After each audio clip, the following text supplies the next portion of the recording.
안녕하십니까 조갑제TV 시청자 여러분, 저는 조갑제닷컴의 조샛별입니다. 오늘은 2019년 4월 9일 밤 11시 40분을 가리키고 있습니다. 네, 지난 시간에 이어서 김학의 전 차관의 성접대 의혹 사건과 관련해서 두 번째로 이야기해 보려고 합니다. 네, 지금 대검찰청 산하의 과거사 진상조사단과 그리고 대검찰청이 서로 굉장히 소모적인 논쟁을 그것도 공개적으로 벌이고 있습니다. 네, 김학의 전 차관에게 취해졌던 지난 3월 22일 날 출국 금지 조치를 둘러싸고 서로가 서로를 비판하고 있는데, 자, 먼저 알아두셔야 될 것은, 네, 지금 대검찰청이 있고 대검찰청 산하에 네, 과거사 진상조사단이 있습니다. 또 상위 기관으로는 법무부 산하의 또 검찰 과거사위원회가 또 있습니다.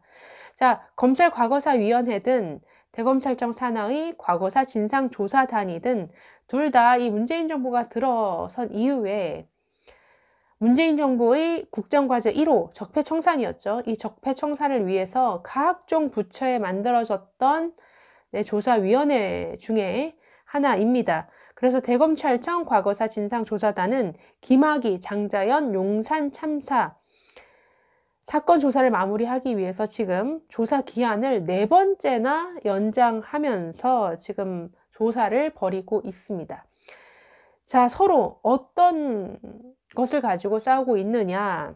네, 지금 문제는 이 대검찰청 과거사 조사단이 굉장히 언론 플레이를 너무 많이 하고 있습니다. 그래서 언론에 굉장히 많은 것들이 흘러 들어갔죠. 그래서 이런 보도들이 나왔습니다. 김학의 전 차관이 어떻게 출국 시도를 할 수가 있었느냐. 출국 금지 조치를 대검찰청이 하지 않았기 때문이다. 뭔가 해외로 출국하도록 뭔가 손을 봐줬다, 이런 식의 의혹 제기가 계속 있었습니다. 그렇기 때문에 이에 대해서 대검찰청은 지난 5일날 검찰 내부망을 통해서 이런 입장을 밝힙니다. 조사단이 출국 금지가 필요하다는 의견을 전달했다가 자진 철회한 것이 팩트다라고 밝힌 바 있습니다.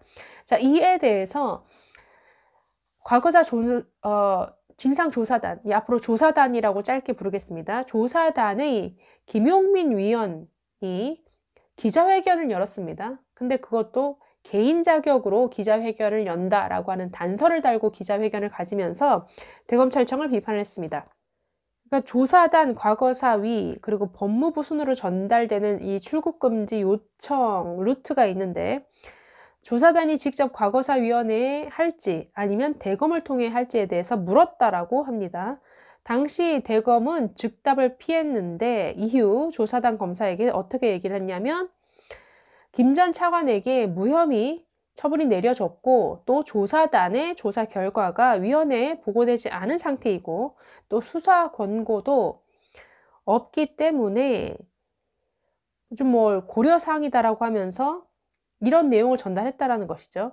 그러니까 김 위원은 이날 기자회견에서 대검이 그동안의 불개입 원칙을 깨고 이런 입장을 내는 것은 강력한 반대 입장을 표명한 것으로 이해됐다라고 밝혔습니다.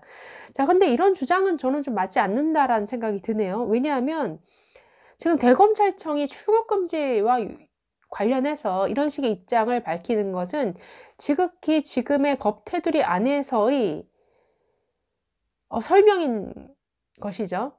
출국금지 요청이라는 게 출국 금지 조치를 아무나 아무렇게나 막 할 수 있습니까? 김학의 전 차관이 아무리 싫다고 출국 금지 해주세요 라고 한다라고 해서 해줄 수 있는 게 아니죠. 자, 출국 금지 조치는 출입국 관리법에 규정을 하고 있습니다. 출국 금지 조치는 형사 피의자를 대상으로만 할 수 있습니다. 피내사자도 어렵습니다. 그러나 지금 김학의 전 차관은 피내사자도 아니고 지금 아직까지 무혐의 처분된 사람입니다. 그냥 피조사자일 뿐입니다. 이런 상태에서는 출국금지 조치를 취할 수 없습니다. 그렇기 때문에 지난 3월 22일 날 김학의 전 차관에게 긴급하게 취해졌던 출국금지 요청은 굉장히 위법하다라는 것이 많은 법률 전문가들의 시각입니다. 자, 그렇기 때문에 지금 진상조사단은 이렇게 주장을 하지만 대검찰청의 대응은 저는 문제가 없는 걸로 보이는데 이렇게 얘기를 하네요. 자, 그런데 대검은 또 입장을 이렇게 내놨습니다. 자, 조사단에서 그 소속 검사가 출국 금지가 필요하다는 의견을 전달하자 대검은 이렇게 얘기를 했다고 합니다. 의견을 정리해서 문서로 보내달라. 자, 그러자 다음날 그 조사단 측에서 다시 협의를 해본 결과 적법 절차, 그러니까 출국 금지와 관련해서 적법 절차를 준수해야 한다는 점을 감안해서 의견이 없는 것으로 정리가 됐다라고 하면서 출국 금지 요청을 하지 않았다라는 거죠. 그래서 안 한 것이지 요청이 없었고 어떤 문서로 출국 금지 요청이 없었기 때문에 안 한 것이지 우리가 뭐 출국 금지 요청이 있었는데도 안 한 것이 아니다라는 이런 입장을 내놓고 있습니다. 자, 어쨌든 이렇거나 저렇거나 중요한 것은 모든 일들이 법이 정한 테두리 안에서 법적인 절차를 따라 법적인 근거를 가지고 취해져야 한다는 것이죠.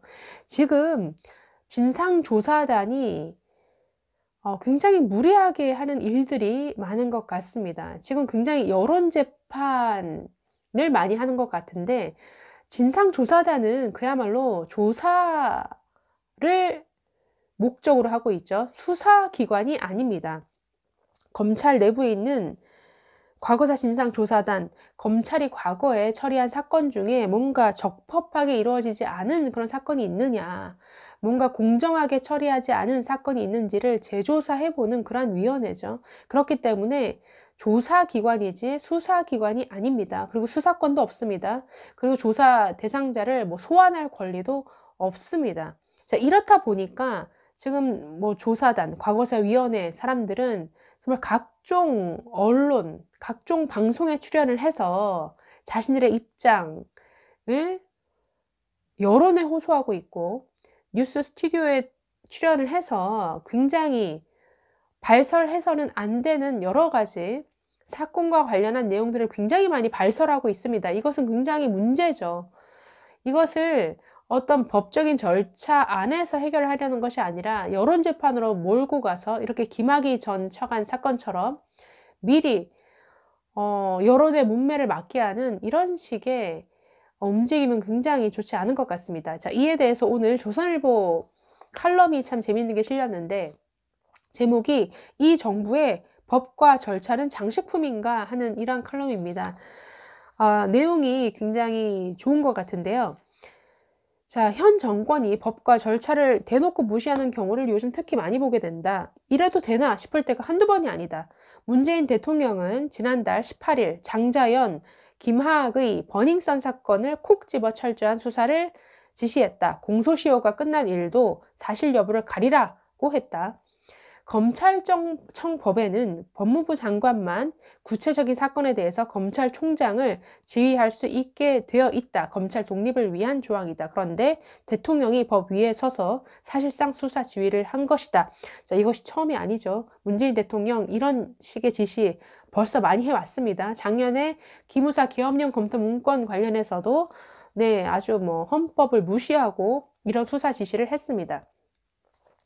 자, 법무부 산하 검찰과거사위원회는 실무조사 기구인 진상조사단이 김학의 사건 등 조사를 위해 기간 연장을 요구하자 지난달 12일 날 연장 불가 방침을 밝혔다.